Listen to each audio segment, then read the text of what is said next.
Red flags to watch out for in the beginning of a relationship.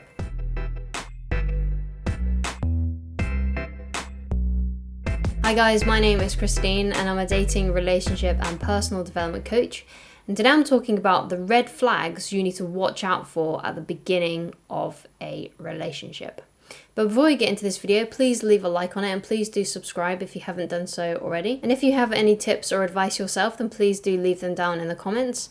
Or if there is something that you would like me to discuss in a future video, then please also leave that down in the comments as well. Thank you so much. So, the red flags at the beginning of a relationship. What are some of the ones to look out for? So, it's very important that when you start dating someone and you've been on a few dates with them, and even before then, when you go on your first date, you should be looking out for the things that you like about them. And you should also be looking out for the things that are kind of making you feel a bit uneasy. Because when we go into a new relationship, usually we get really, really excited about the way this person looks and the way that they make you feel and make us feel. We rarely go into it being skeptical and logical. We're too busy thinking about how amazing it's going to be to sleep with them. We're thinking about, the future that you're going to have together. You're like imagining all these things. And because of that, we cloud our judgment. We see them through a rosy pair of glasses, basically, and they can do no wrong because it's new, they're a whole new novelty, everything's exciting. But it's in those moments you really do need to be paying attention to what they are saying and what they are doing. So let me give you an example of something that an ex said to me at the beginning of the relationship, basically. And this was a red flag. This is something that I should have been paying attention to, but I didn't because I was basically doing everything that I've said previously, which was looking at them through a rosy pair of glasses, thinking that they could do no wrong, being very excited about the novelty of the relationship, being very excited about the way that they look and the way that they make me feel, all that kind of stuff. Stuff that everyone does, right? And basically they said to me, one night, they said to me, "Oh, what would you do if I cheated on you?" Red flag, red flag, red flag. Because that's how we broke up. A year later, we broke up because she cheated on me. So you have to watch out for what this person is saying to you, okay? Because what they say and what they do is going to dictate basically who they are. They're going to show you that because people can't really hide who they are. They may be able to do that for the first few months, like when you're just dating each other, but when you start living together, when you start spending a lot of time with each other, that's when the true person starts to reveal themselves, okay? So it's a very interesting time. I asked my wife about exes as well, about her exes, and she said one of the red flags for her in a previous relationship was this girl being way too obsessed with her. And she told me a few stories about how, straight away, this girl was buying her flowers, buying her gifts. They even made a weird video, a video montage of her, just pictures of her and stuff with some weird cheesy music. Basically doing stuff way too, putting a lot of attention and a lot of focus on my wife way, way, way too soon and doing all these things. So obviously that's a red flag as well. When someone is basically giving you a lot of attention when you don't really deserve it, basically. Now, I'm not saying that my wife doesn't deserve affection. Of course she does. But when someone is giving you loads of gifts at the beginning of a relationship and they don't know you yet, that makes you feel weird. I don't know if you've ever had a situation where someone is being really, really, really nice to you and it's a bit too much and you're like, I feel like I don't deserve this, right? I haven't done anything to deserve this. I haven't said anything to you. You're being overly nice to me. What do you want? It kind of makes you feel like that, what are you trying to get out of me? Because you're being too nice. Kind of like a salesman, right? Where they're just being really overly generous to you. And it's because they want you to buy their really expensive life insurance or something. I don't know. Whatever, right?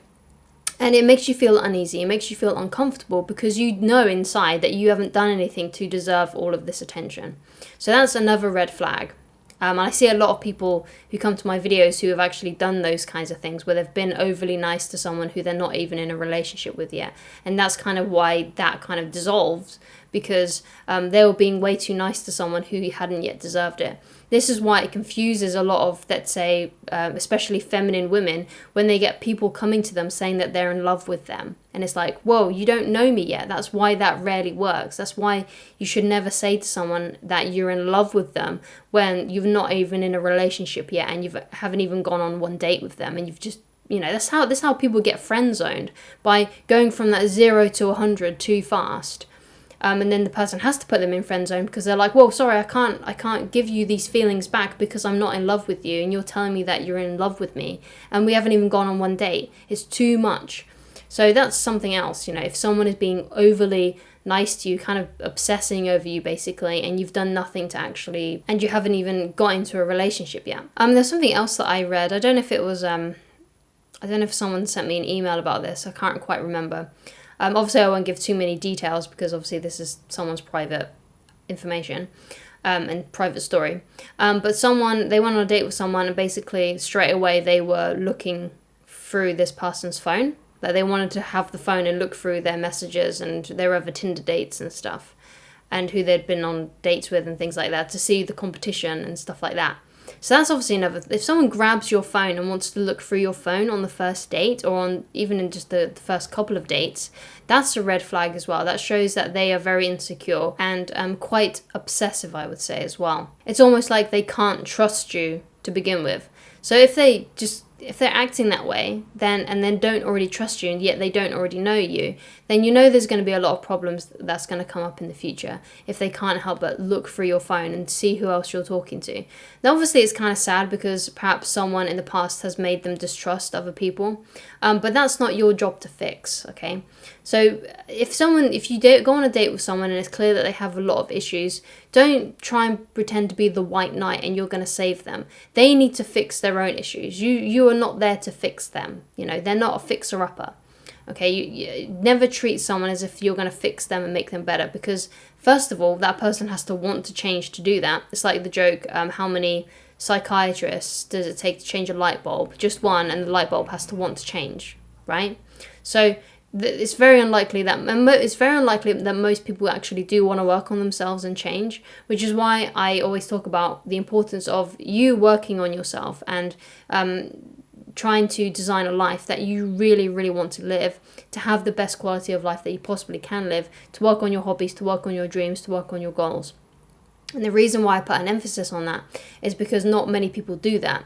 And when you go on dates with people and they discover that you're one of these people that is really going for stuff in life that is ambitious, you're going to blow out the competition with anyone else that you're going to go on a date with, than anyone else that they're going to go out on a date with, because not many people are willing to put in the work on themselves and to make that kind of effort in their life, to try and make it as best as they possibly can make it, which is why when you go on a date with someone and you have that attitude and you're practicing that, like actually practicing that, then of course you're going to completely blow out the competition. They're just simply going to see you as different if you are doing those things, because not many people do those things. So if they have a lot of issues, if they have a lot of baggage, you are not there to fix them. You're not there to be the white knight.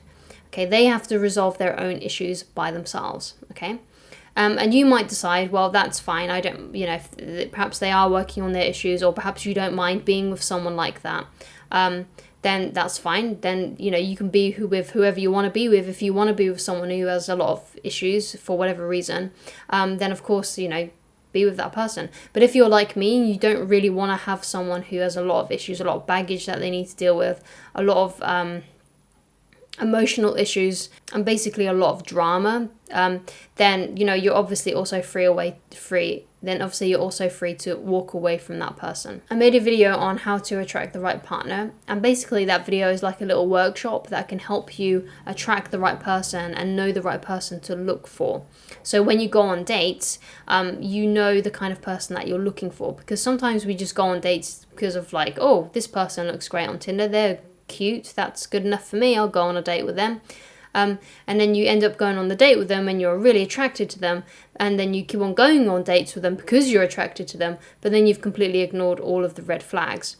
So it's important to know what you want, the kind of person that you want to be with, because if you don't know the kind of person you want to be with, you could end up with anyone, right? So you need to be very clear on who you want to be with, because you want to end up with the right person for you. And that's basically the whole aim and the whole goal of that video. But the whole point, basically, when you go on dates with someone, is to not get focused on the way that they look or the way that they make you feel. You should be going on the date skeptical, trying to figure out who this person is and whether or not they are right for you. And it's something that most people rarely do. If you'd like to get in touch with me personally, then please go to www.christineloveridge.com.